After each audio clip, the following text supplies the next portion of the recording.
Il fut le Golden Boy de la télévision française, un aventurier intrépide qui sautait d'hélicoptère et faisait rêver des millions de spectateurs à des horizons lointains. Puis, en août 1985, tout bascula. Sur les eaux en furie du fleuve Zaïre, Philippe de Dieuleveuille disparut sans laisser de traces. On ne retrouva jamais de corps, seulement un radeau brisé, quelques indices épars et des murmures laissant entendre qu'il s'était passé quelque chose de terrible. Pour certains, ce fut un accident tragique, pour d'autres, une bavure militaire ou même un assassinat enfoui sous des couches de secret. 40 ans plus tard, la question demeure. Que s'est-il réellement passé pour cet homme qui vivait comme si le danger ne pouvait jamais l'atteindre? Une enfance sous discipline et ombre. Philippe naît à Versailles en 1951, le benjamin d'une fratrie de 7 garçons issus d'une ancienne famille bretonne. Aux yeux du monde extérieur, cet héritage était un motif de fierté, mais à l'intérieur du foyer Dieuleveuille, l'enfance n'avait rien de tendre. Sa mère, débordée par la charge d'une maison pleine de garçons, régnait d'une main de fer. Elle portait une ceinture de cuir à la taille, se souviendra Philippe plus tard. J'en ai souvent senti la morsure, parfois jusqu'au sang. Cette éducation sévère forgea en lui un caractère paradoxal, impatient, avide d'évasion, mais suffisamment discipliné pour exceller. Après son service militaire au régiment parachutiste, il décrocha un diplôme d'ingénieur. Pourtant, les murs d'un bureau l'étouffaient. Ce qu'il désirait vraiment, c'était l'horizon ouvert. Fils cadet d'un foyer tourmenté, Philippe grandit en observant ses frères aînés ployés sous le poids de cette discipline rigide, certains brisés, d'autres révoltés violemment. Les repas familiaux ressemblaient à des champs de bataille entre autorité et résistance, et les éclats de rire étaient rares. Mais Philippe, à la différence de certains de ses frères, transforma cette douleur en une soif insatiable de liberté. C'était lui qui grimpait trop haut dans les arbres, qui disparaissait des heures à vélo, qui se jetait dans une rivière avec une témérité insensée, simplement pour goûter aux frissons de l'évasion. En intégrant le 1er régiment de chasseurs parachutistes, l'armée donna enfin une structure à cette énergie sauvage. Il apprit que la discipline n'était pas seulement une punition, mais une stratégie, et le ciel devint son élément. Sauter en parachute dans des terrains inconnus, sentir le vent lui lacérer le visage, il y trouva une forme de sérénité que l'enfance lui avait refusée. « L'air avait un sens pour moi », confia-t-il un jour à un camarade. C'était la liberté, mais avec des règles. Pourtant, une fois son service achevé, le retour au monde ordinaire fut insupportable. La vie de bureau lui semblait un étouffoir. Les entreprises d'ingénierie lui proposaient la stabilité, mais la stabilité lui donnait l'impression de pourrir à petit feu. Pour Philippe, l'horizon appelait toujours, et il savait qu'il préférait se noyer dans sa promesse plutôt que dépérir dans la sécurité. Il glissa donc vers le journalisme presque par instinct, troquant la boussole pour une caméra, les contrats pour des reportages. Il débuta comme cadreur, un métier qui le maintenait en mouvement, au grand air, lui offrant un prétexte pour braquer son objectif sur le chaos du monde. Pigiste, débrouillard, il acceptait sans hésiter les missions les plus dangereuses. L'Iran après la Révolution, le Tchad en pleine guerre civile. Il ne recherchait pas le danger pour la gloire. Il y allait parce qu'il ne supportait pas le silence. Le danger, paradoxalement, était vivant. Et Philippe avait trop longtemps vécu dans le silence mortifère de la peur. Une star est née. La télévision devint pour Philippe une porte inattendue vers la vie qu'il désirait. Il commença modestement, comme cadreur puis reporter, apprenant non seulement à filmer le monde, mais aussi à y survivre.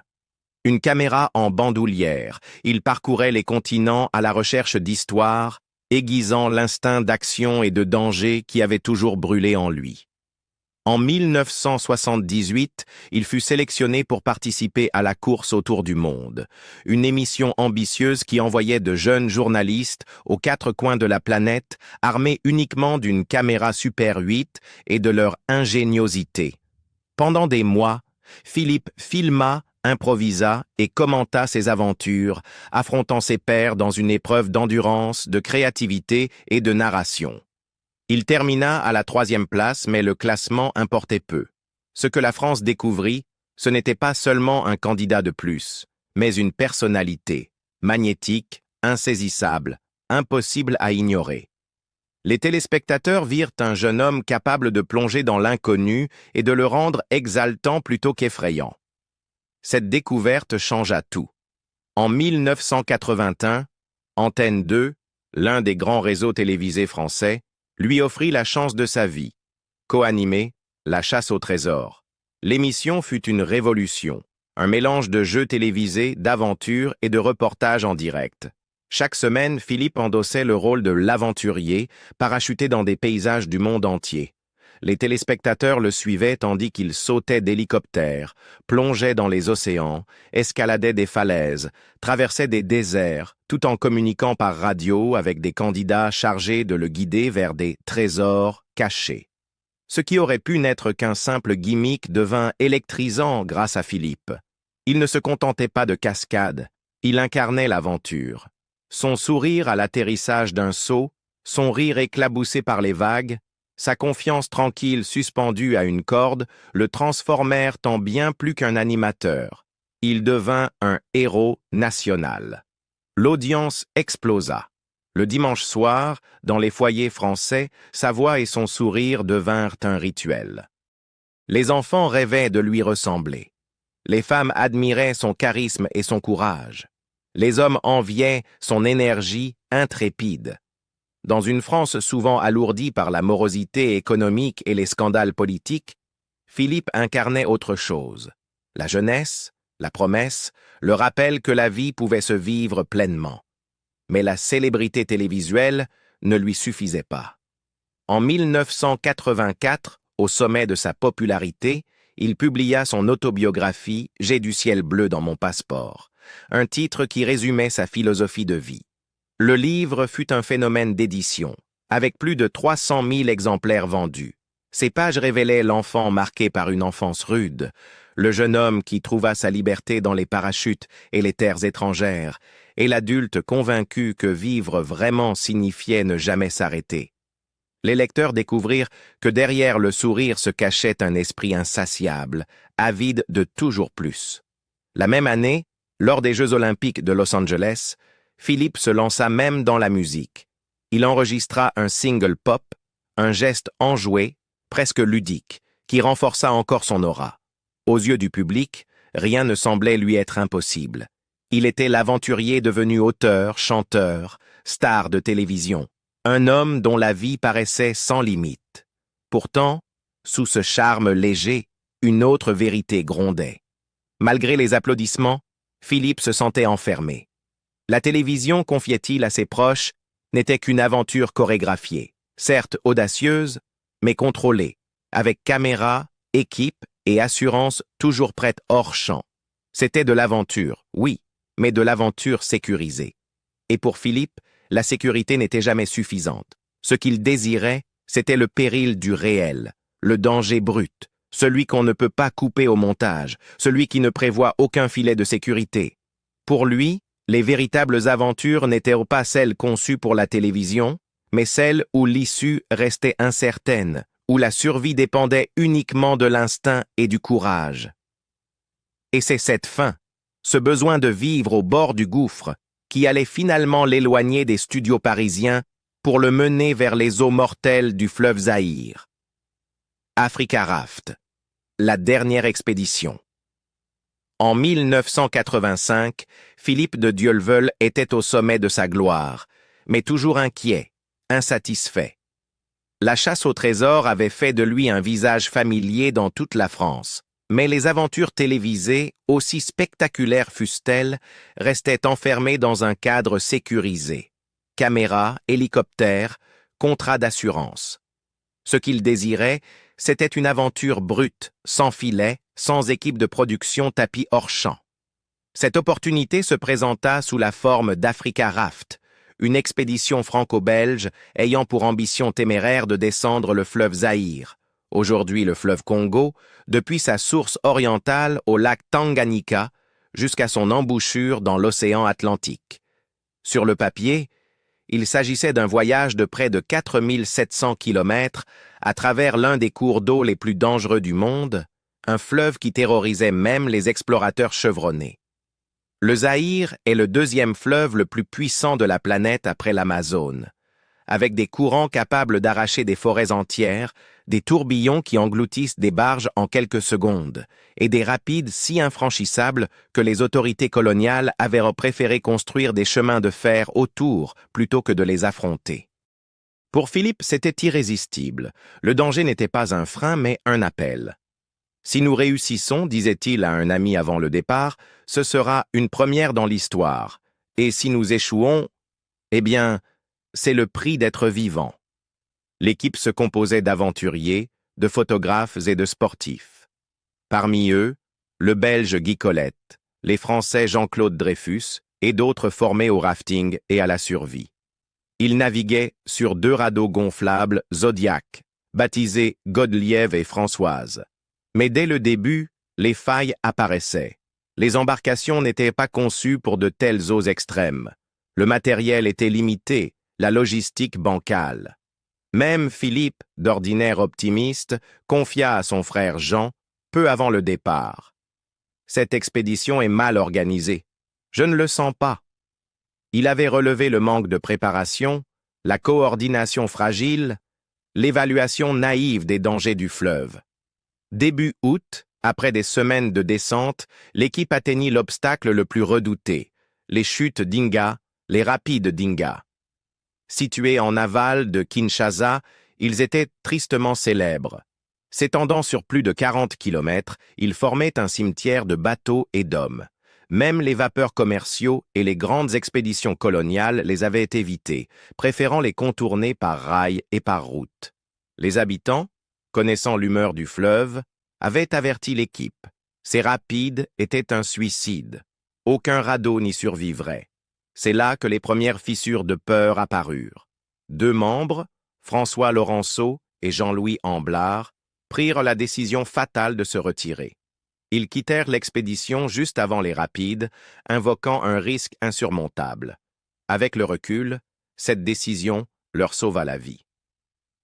Le matin du 6 août 1985, les 2 radeaux restants, avec Philippe et ses compagnons à bord, se lancèrent dans les torrents. Philippe, toujours en chef, prit la tête de l'un des radeaux, son corps athlétique luttant contre les vagues, son visage marqué par la détermination. À 9 heures précises, le signal radio de l'expédition se tut. Un dernier fragment de voix grésilla dans la statique, puis plus rien. La liaison ne revint jamais. Quelques heures plus tard, lorsque les 2 hommes restés en arrière atteignirent à pied le barrage d'Inga, ils s'attendaient à retrouver leurs camarades meurtris, mais vivants. À la place, ils furent accueillis par des soldats zaïrois, nerveux et sur la défensive, qui lâchèrent une phrase glaçante. « Si vous avez entendu des coups de feu, ce n'était pas de notre faute. Pourquoi évoquer des coups de feu si les radeaux avaient simplement été engloutis par le fleuve? » Dans les jours suivants, des fragments d'indices refirent surface, tels des messages fantomatiques venus des profondeurs. Un radeau, déchiré en morceaux, fut retrouvé en aval, confirmant la violence extrême des rapides. Mais le second apparut dans un état troublant. Intact, étrangement amarré sur une plage calme, avec son antenne radio encore dressée. À l'intérieur, le matériel et les vivres étaient rangés avec soin, non dispersés comme après un chavirage. Cela ressemblait moins au reste d'un naufrage qu'à une évacuation. Des témoins dans des villages voisins affirmèrent avoir vu 3 hommes blancs vivant sur la berge, encadrés par des gardes.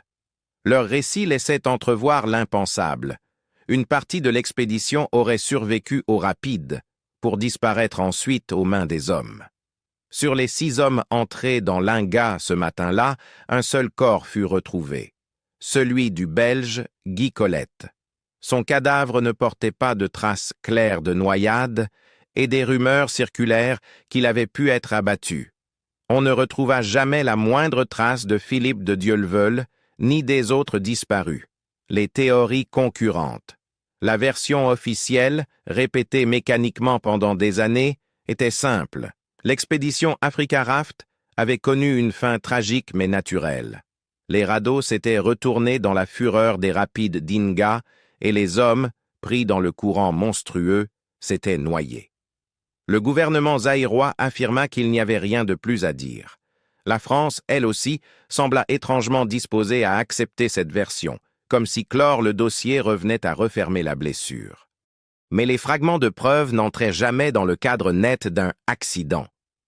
Pourquoi l'un des radeaux avait-il été retrouvé en morceaux, tandis que l'autre apparaissait étrangement intact, amarré délibérément, avec son matériel et sa radio soigneusement rangés? Pourquoi des villageois affirmaient-ils avec insistance avoir vu 3 hommes blancs vivants sur les berges après le prétendu accident? Et surtout, pourquoi les soldats zaïrois avaient-ils accueilli les rescapés avec cette phrase étrange? « Si vous avez entendu des coups de feu, ce n'était pas de notre faute ?» Rapidement, des murmures plus sombres se propagèrent. À l'époque, le régime de Mobutu Sese Seko vivait dans une paranoïa constante face aux menaces visant le barrage hydroélectrique d'Inga, joyau stratégique des infrastructures du Zaïre et symbole vital de son pouvoir. Le barrage se trouvait près de la frontière angolaise, où les tensions de la guerre froide couvaient. Des forces soutenues par l'Occident s'affrontaient à des rebelles alignés sur l'URSS. Mercenaires et agents clandestins sillonnaient la région. La rumeur disait que les services de renseignement de Mobutu avaient été alertés de possibles missions de sabotage. Les ordres, selon certains, étaient clairs. Tirer d'abord, poser des questions ensuite. C'est dans ce climat de suspicion que surgirent Philippe de Dieuleveulle et ses compagnons, 6 hommes blancs descendant le fleuve sur des radeaux de type militaire, équipés de radios et de caméras. Pour une patrouille nerveuse, ils pouvaient facilement ressembler à des infiltrés. La théorie glaçait, mais elle était plausible. L'ancien chef de la DGSE française, Pierre Lacoste, l'admit plus tard ouvertement. La thèse de l'accident ne m'a jamais convaincu. Une bavure militaire est beaucoup plus probable. Si cela était vrai, la tragédie n'était pas un acte de la nature, mais une erreur grotesque, une expédition d'aventuriers abattus au nom de la sécurité nationale. La révélation la plus explosive survint près d'une décennie plus tard. En 1994, un ancien officier zaïrois nommé Okito Benebene publia un livre dans lequel il affirma avoir été témoin du sort de Philippe. Selon lui, de Dieuleveulle ne mourut pas dans les rapides. Il aurait été capturé vivant, interrogé, torturé, puis exécuté avec plusieurs compagnons. Benebene décrivit une nuit d'horreur, le 9 août 1985, où 4 prisonniers, dont une vedette de la télévision française, furent abattus sur ordre. Si cela était vrai, la disparition de Philippe n'était ni un accident, ni même une bavure, mais un assassinat délibéré, sanctionné par le régime de Mobutu.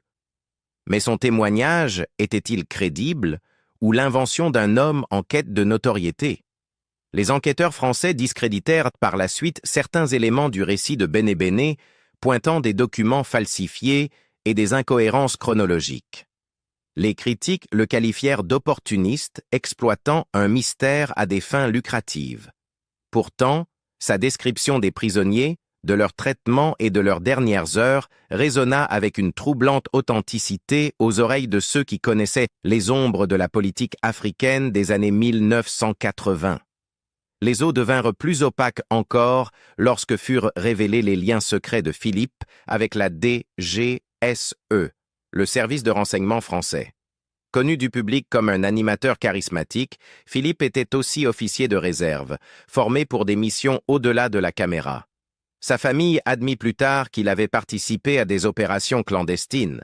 L'expédition Africa Raft était-elle une simple aventure, ou bien aussi une couverture pour des activités de renseignement?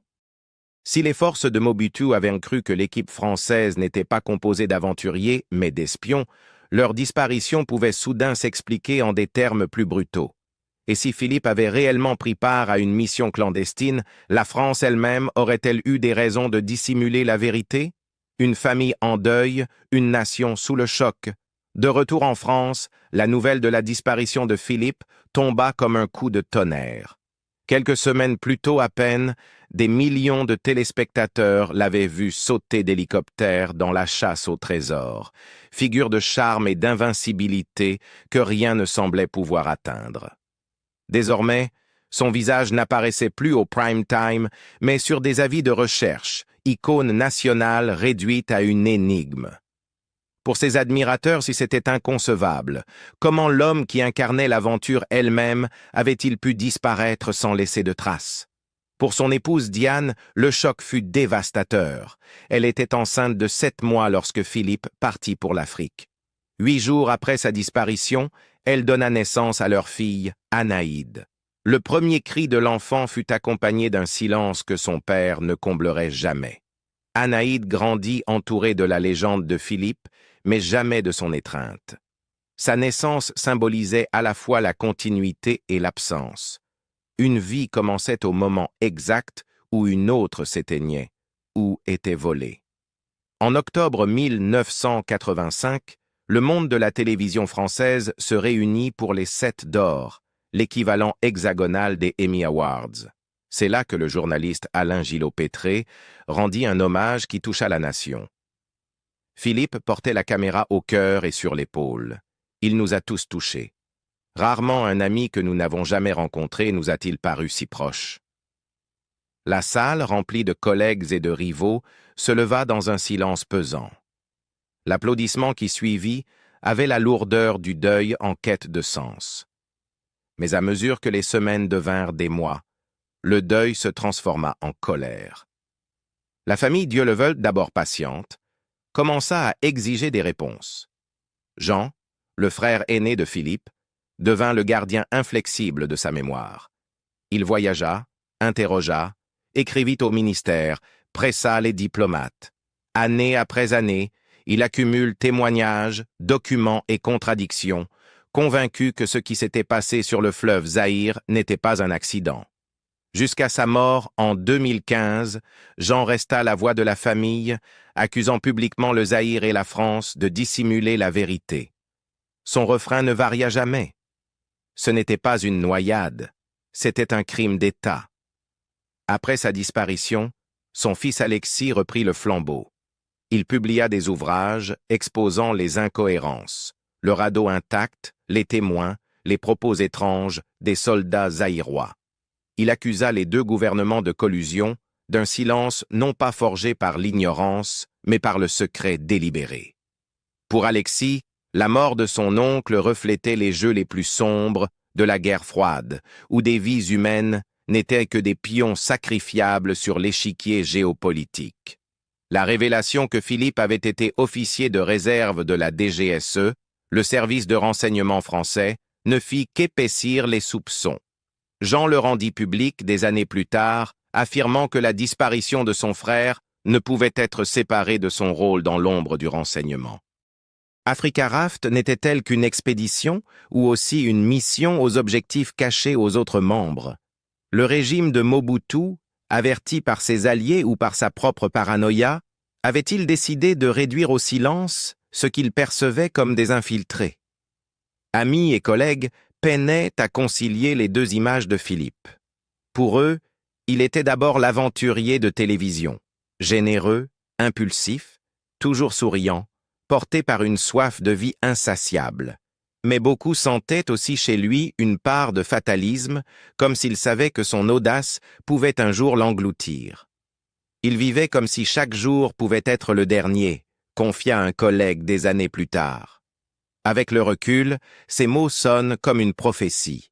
L'absence de corps ne fit qu'amplifier la légende. Sans tombe, Philippe appartenait autant à l'imaginaire qu'à l'histoire. Certains chuchotaient qu'il avait survécu, qu'il s'était enfoncé dans l'intérieur africain et avait choisi l'anonymat plutôt que la gloire. D'autres juraient qu'il avait été capturé, interrogé, puis enterré à la hâte au bord du fleuve. Chaque nouvelle rumeur ajoutait à la brume, et faute de certitude, le mythe ne cessa de croître. Ce qui est indéniable, c'est que Philippe de Dieuleveulle devint bien plus qu'un animateur de télévision. Il devint un symbole. Pour certains, il représentait la beauté et la fragilité de l'aventure. Un homme qui osa vivre libre pour être finalement consumé par les risques qu'il avait embrassés. Pour d'autres, il incarna la trahison, celle d'un citoyen français abandonné par son pays, sacrifié au silence des convenances politiques. 40 ans plus tard, son fantôme hante encore l'imaginaire français. Documentaires, enquêtes, témoignages se succèdent, un ingénieur qui dit avoir vu des survivants à terre, un soldat qui jure avoir entendu des tirs, un ministre qui murmure à propos d'un étouffement de l'affaire, mais aucun témoignage n'est concluant, aucun dossier définitif. Les contradictions s'accumulent, la certitude reste hors de portée. En fin de compte, Philippe de Dieuleveulle demeure un paradoxe obsédant, un aventurier qui vécut pour la liberté, mais disparut dans le silence. Son histoire rappelle que même les vies les plus lumineuses peuvent s'éteindre dans l'ombre, laissant derrière elles des questions auxquelles le temps refuse de répondre. Mais vous, qu'en pensez-vous? Philippe fut-il vraiment victime du fleuve ou des jeux politiques qui le dépassaient? Croyez-vous qu'il s'est noyé ou qu'il s'est produit quelque chose de plus sombre sur ces rives du Zaïre? Partagez vos réflexions ci-dessous, et si cette histoire vous a ému, n'oubliez pas d'aimer cette vidéo et de la partager avec ceux qui se souviennent encore de la légende de Philippe de Dieuleveulle.